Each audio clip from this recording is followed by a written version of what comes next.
Hey folks, Mr. Turkey Man here. Welcome back to another Tarkov video. I hope all of your seasonal runs have been going good so far. We're a week into Tarkov's first season wipe port breach. With it came Tarkov's first battle pass. So similar to how I did for Arena's first battle pass, I wanted to make a video kind of walking through various aspects of it. There will be timestamps on screen and in the video scrubber and descriptions down below if you want to jump around. I know at this point much of the pass is self-explanatory and you might already know everything here, but there's been some news, some bugs around the documents and their spawns. So I've taken some time to let the dust settle to make this so I can hopefully capture everything you need to know, whether you're not playing yet and waiting to see how all this turns out, or if you're someone with 10k hours, you might learn something new here. Also, similar to what I did with Arena, I won't specifically be going through each reward in this video. There will be a separate one going up in a day or two where I do that and kind of explain what they all are in detail. For the sake of this not being more than like 15-20 minutes, I like to do that separately. What we'll cover here is, firstly, the battle pass, its UI, how it works, how you earn the rewards, what's free, what unlocks where, and the difference between it and seasonal rewards. Then how to progress through it with the documents, how they spawn in a general sense, updates to their spawns with the bug, some tips and tricks to maybe make it seem less grindy. Then we'll touch briefly on the paid side of things and how that works. And lastly, I'll touch on some things I'd like to see made as improvements to the pass and how it works in future iterations that I think most people will agree with, but I'd love to know your thoughts. And if by some miracle a BSG employee watches this, I'd love to see things from this part of the video considered or their thoughts on it. But with all that out of the way, let's jump in.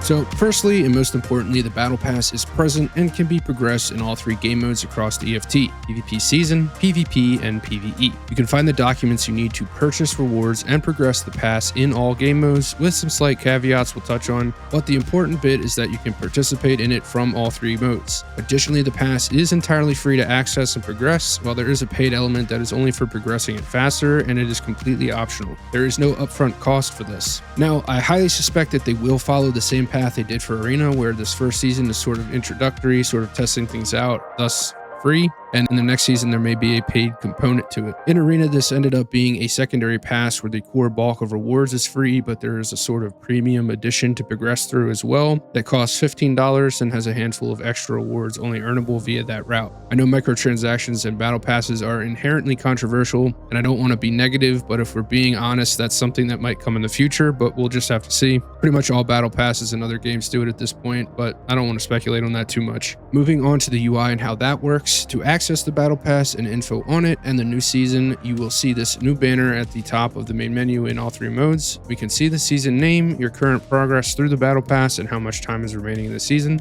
Core Breach, as we can see, will run until December 7th. From there, we will learn more about Season 2 and how this mode will evolve, but for now, we're enjoying Season 1. Additionally, before we click in here, you can see other players' progress by inspecting their profile via your friends list or the end of raid screens and such, where their seasonal modifiers will also be displayed, which is pretty cool. And you can also see your progress at a glance in the profile selection screen when you boot the game up or swap by hovering over your seasonal character here. Clicking into the season hub, there's a lot going on, but it's all pretty easy to handle. In the top left here, we have the season badge and a tutorial button. If you ever want to, you can go back through the tutorial here at any time. To the right of that, we have three tabs: Battle Pass, which is of course the Battle Pass that we can access and progress in all three modes, and then seasonal rewards. Here we have a suite of rewards that, again, unlike the Battle Pass, are only earnable by playing seasonal PvP. These are 5 pieces of Black Division gear that you will unlock trade offers for from the traders upon completion of various seasonal specific tasks as denoted here. Once unlocked, these trade offers are then present across all three of your game mode profiles. Again, real quick, seasonal rewards are only earnable via seasonal PvP but unlock across all three modes, whereas the Battle Pass is both earnable and unlocks things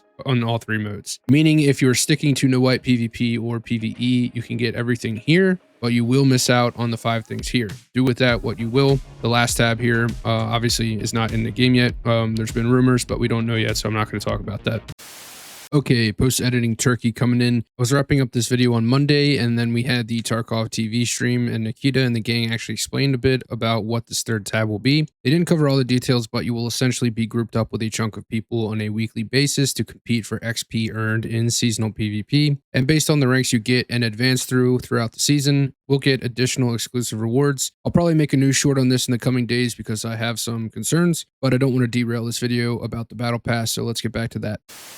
Moving back to the main focus of this video, the Battle Pass. On the left here, we have the reward list. There are 53 unlocks you can progress through. Similar to most Battle Passes, these are structured in pages. You can click through to view any page anytime down here or with the keybinds. But to unlock something on deeper pages, you will have to unlock things on previous pages first. Everything in the Battle Pass, with the exception of the Black Division gear crates here, will be unlocked across the whole game. So that means the dog tags will be usable on all 3 profiles. The hideout customization will be usable on all 3 profiles. Trade offers like this mask will be usable across all 3 profiles. Car coins just get added to your overall account balance, yada yada. The Black Division crates are the only exception. These get sent to your mail messages on the profile you actively redeem them on. So for example, right now I'm on my seasonal PvP character. If I redeem this crate, it would show up as a message for just this character. My PvP and PvE characters would not get it. Everything else though, all 3 characters will unlock. The gear crates, while you get some via the pass itself, also act as a sort of overflow reward if you finish the pass and continue picking documents up, or if you just want to do this at any time regardless of your Battle Pass progression. You can exchange 10 documents for one of these crates by going to the document exchange button here that we'll get into more in a minute, clicking container, and then selecting 10 documents you want to give up for one of these crates. The crates have parts of Black Division kits in them, including bags, helmets, gas masks, armored rigs with solid armor in them, headsets, glasses, and more. And to assuage the fear, if you had it like me, from what I know and what I've seen, I've not tested this myself, so correct me if I'm wrong, you cannot use the paid documents to purchase these. I was afraid that this could essentially be abused as pay-to-win gear. While I'm sure there's an argument against them even as earnable things through play, normally, at least people can boot up a fresh character and spend $100 to get 10 Black Division kits right away. Moving on, in the middle of the screen, we have a blown up sort of concept art version of the item we have selected over here back in the reward list, but for many items we can go a bit further if it has this magnifying glass icon on it. Clicking this for actual items will open up the item's inspect window to view the model and information on it, and doing so on a piece of clothing will pull up a window with it equipped on your character to see how it would actually look on them. Additionally, if an item has this little yellow shopping cart, that means the reward unlocks the item as a new trade offer or barter from a trader rather than getting it outright. Hovering over it shows the trader it unlocks on, the trader loyalty level the offer becomes available on, and the current loyalty level you are with that trader on the profile you're on. I think these inspects could and should be expanded further for clarity and transparency to other items, but more on that in the suggestions section at the end. Moving over to the right side, we have the name of the currently selected item and what you need to unlock it. Here you will see if you've met the requirements like I mentioned before. For example, we can see that to get this mannequin pose for the hideout, I need to claim 3 more rewards from page 2 first, and then have these 4 documents to purchase it.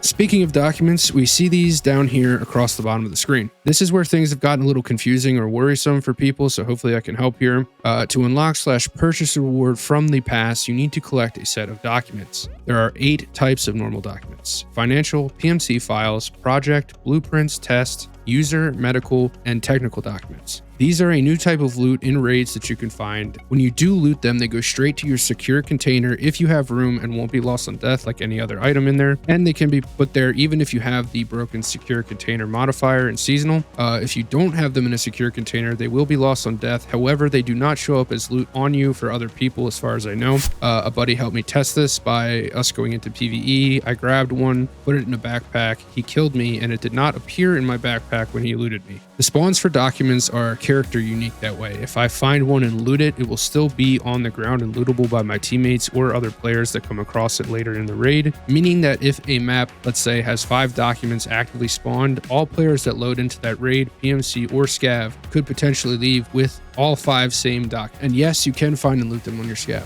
Obviously, you just wouldn't have the safety net of the secure container in those conditions. This is all great in my opinion, as you don't have to fight over them and can even potentially help fellow scavs or friendly PMCs and show them where the spawns are so everyone can win, or at least have something in their container when you kill them. If you extract from raids successfully, they sit in your stash like any other item, which is another bit of feedback I'll touch on later, until you use them to purchase something from the Battle Pass. Each type of document can be found on a few maps. To see which document can be found on which map, just mouse over them here on the Battle Pass screen, or check the item inspect window. On each map, there is a finite amount of set spawn points per document type. This is based on community work in the wiki, though it could always change or be expanded on in the future. This means, taking customs for example, there are 10 set spawns for financial documents and 10 set spawns for project documents, for a total of 20 potential spawn points for Battle Pass documents. You will never find anything but those two types on customs, making it so that progressing the Battle Pass on paper requires you to play around various maps in the game. Some caveats to these things being that the special maps, namely Icebreaker and Labyrinth, do not have 10 spawns. They have a bit less, but they do have spawns.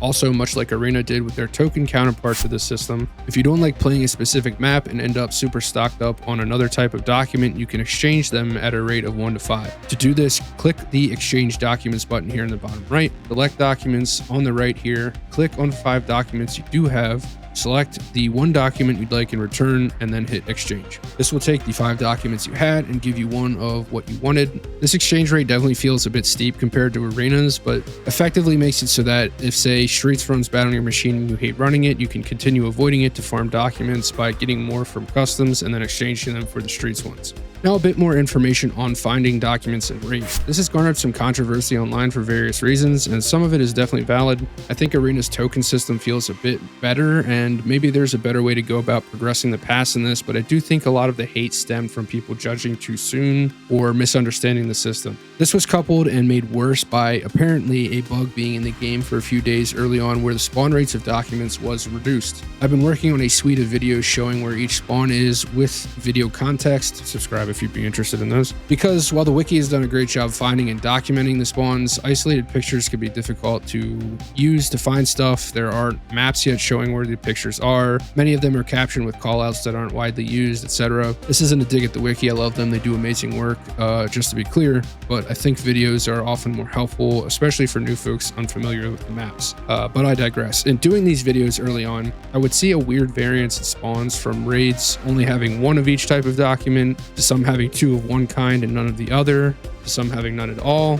This seemingly was because of a bug that has since been fixed. After this Nikita tweet, I have started finding several documents per run if I went looking for them. Sometimes on scavs even up to 5 or 6. Now, to circle back to those game mode caveats I mentioned earlier, the one restriction documents do have in this regard is that there are limits to how many you can get per day. This, to some people, is an obvious play at time gating folks into buying the MTX ones. Maybe, I'll leave that up to discussion, but the way these limits work can be a bit confusing. Each game mode has a different daily limit, and then your account overall has a total daily limit that these feed into. So in PvE, you can only extract with 10 documents per day.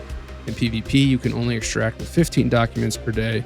And in PvP Seasonal, you can only extract with 25 documents per day. However, 25 is the grand total limit accounting for all game modes. So if I extract with 10 documents in PvP today, I then can't find any in PvE, only 5 more in PvP, and 15 more in Seasonal. How I would advise people concerned about this to approach the system is this. Think of document spawns like any other dynamic loot containers such as jackets, right? There are 10 set spawns for a document per map. These spawns will never move or change. Some raids, spot 2, 3, and 7 will have a document. Sometimes it'll be spot 1, 5, and 9. Learn the spawns over time through direct farming with the wiki, my videos, or other resources, and then over the next 5 or 6 months that we have to get this done, if you just play the game like you always would and you find yourself in an area looting or questing, just check the spawns. I can almost guarantee that you will finish the pass out this way with plenty of time to spare. Again though, if you hate how the system works, that's also completely valid. I'm not advocating this way or some other way is the objective best way to do a battle pass, but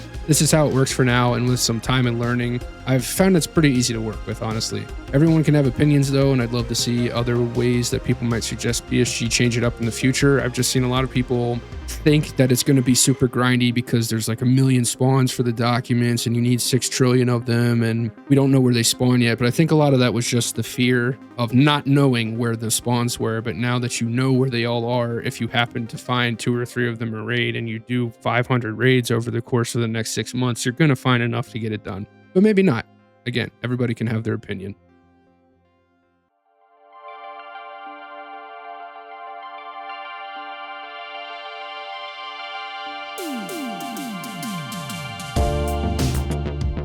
After a very long ramble on documents, we have to touch on the paid documents. It wouldn't be a battle pass without some kind of microtransaction. Again, the pass is entirely free if you want it to be. There is zero upfront cost and zero cost to find and use the documents to unlock things. You can, however, purchase a universal type of document with real money called classified documents. These can be bought with Tark coins in the expansion hub in varying amounts with the typical gacha style of quote-unquote sale bonuses, where technically it's better bang for your buck to spend more at once. In total, you need 500 documents to 100% the battle pass. Conveniently, they have a purchase option for 500 classified documents that costs 8,750 Tark coins. The problem is, in classic gacha fashion again, there is no 8,750 Tark coin purchase, assuming you're starting at zero.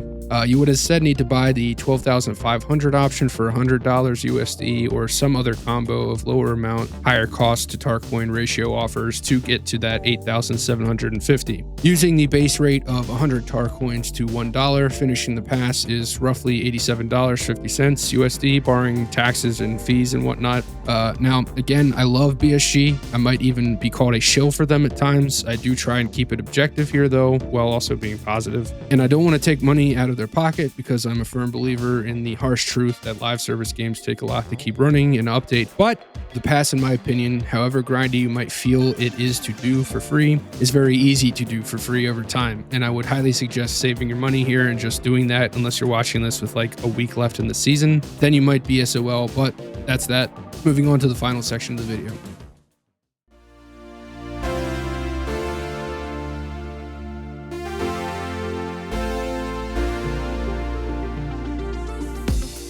I wanted to get towards the end with a sort of section of a few things I wish were different or things that I think could improve the season/battle pass experience. I think most people would agree with these, so I'd love to hear how you would add to them or disagree with them if you do. Firstly, I think they should make it so that documents become added to the battle pass account-wide upon successful extract, similar to how Tark coins work. If you're not familiar, if you find Tark coins in a raid and then get out with them, they just get added to your account balance overall. The battle pass can be progressed account-wide, but with the documents being actual items that you then have to store in your stash, the total documents you have don't mix on an account level.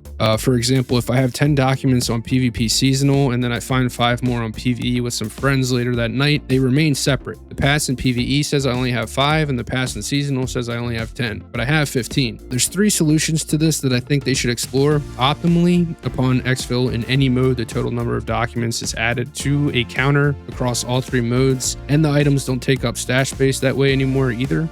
Second best, they still take up stash space, but the pass in any game mode recognizes all documents you have in other game modes and can use them from a added up grand total. Or thirdly, at the very least, if they can't or won't change this, they should make a freely obtainable battle pass documents container that fits all types at once and only takes up 1 or 2 stash spaces. But I think that optimal solution would really be appreciated by everybody.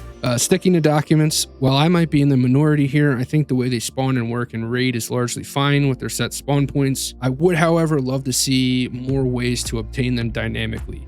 Put a few of them in marked rooms, or put the new briefcase of documents as a spawn in marked rooms. Make them spawn in the pockets of bosses or guards. Put them in the pockets of the roaming Black Division packs in seasonal. Put them as rewards in more big quest lines. I can see the quest lines being difficult with season rollovers if you haven't gotten to said quest line in one of the 2 modes that doesn't wipe, but the point still stands. I think the base spawns are fine, but it would be even more exciting to find 1 or several battle pass documents with doing big key gameplay moments dynamically as well. The last bit of feedback I would like to give BSG is, as I mentioned earlier, expanding on the inspects you can do in the battle pass rewards menu.